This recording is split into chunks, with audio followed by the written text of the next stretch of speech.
Olá pessoal, aqui Paulo Ramos para falar hoje de Os Lusíadas, de Luís de Camões. Camões, poeta português, também era um soldado, ficou 2 décadas preso na África, onde perdeu um olho em batalha, e ao retornar para Portugal, resolve escrever uma história épica em formato de cânticos para ressaltar o espírito aventureiro português e homenagear as façanhas lusitanas. O livro começa com o início da trajetória de Vasco da Gama em direção às Índias, onde há um concílio de deuses do Olimpo, onde Baco intervém junto aos outros para proibir ou para evitar que os portugueses cumpram sua missão e joguem por esquecimentos feitos dos povos anteriores, os persas, os assírios e tal. Nesse meio tempo, Vênus, vendo nos portugueses o substituto dos romanos, tanto ela amava, intercede junto a Marte para que esse decida. Marte reconhece que os portugueses estão predestinados a conquistar o mar e assim se dá o início dos Lusíadas.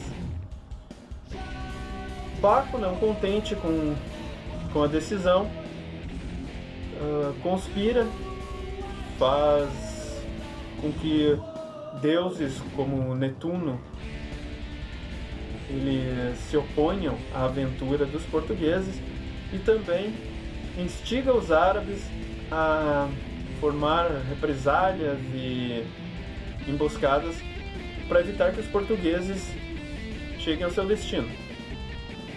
Vênus intercede algumas vezes em prol dos portugueses e conduz eles até uma terra onde eles têm mantimentos e conseguem um guia que leva eles até a Índia. Esse guia questiona Vasco da Gama sobre a terra dele, a história de Portugal. E é nesse momento do livro que a história volta até os feitos de Afonso Henriques, rei de Castela, que começou a enfrentar os mouros e derrotá-los, onde começou as cruzadas e tudo mais. E passando por vários personagens das dinastias portuguesas. Então, fazendo um resumo da história e das glórias portuguesas. Até que Vasco da Gama chega à Índia, tem problemas por causa dos árabes, por causa do idioma,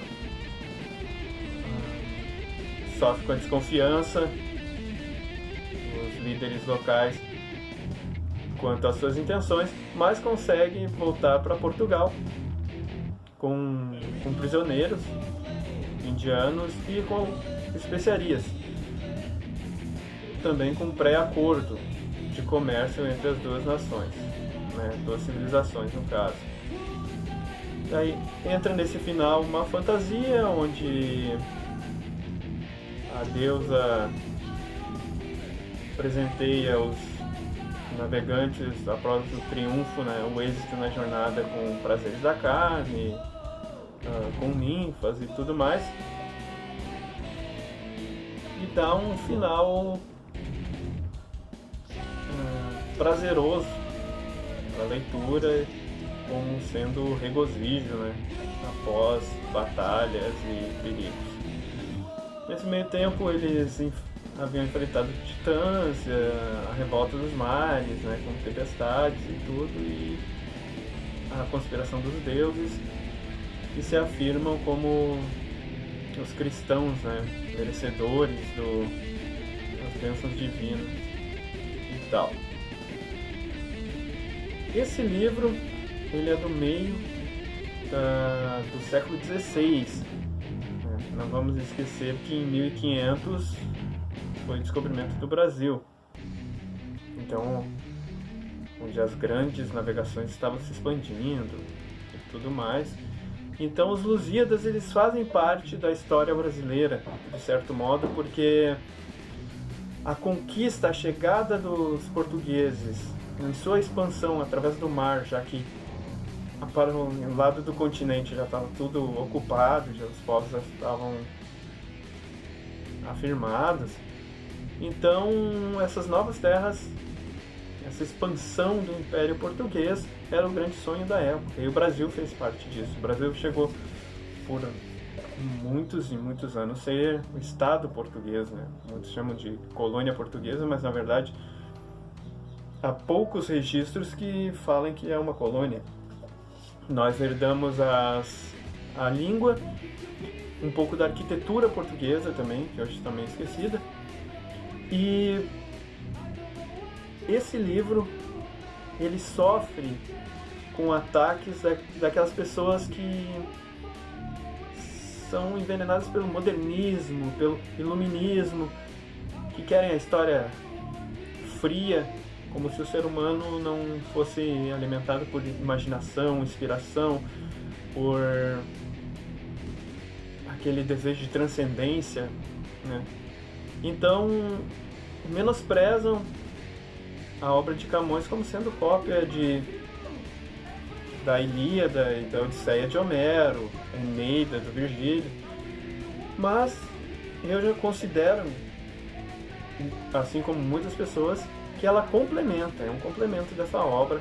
Ela tira ali dos gregos, dos romanos e joga para Portugal um protagonismo que era seu da época, né?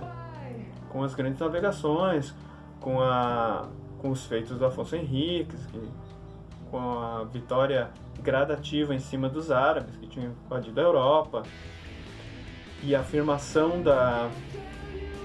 do cristianismo no continente europeu. Então, esse livro serve como inspiração para os lusitanos.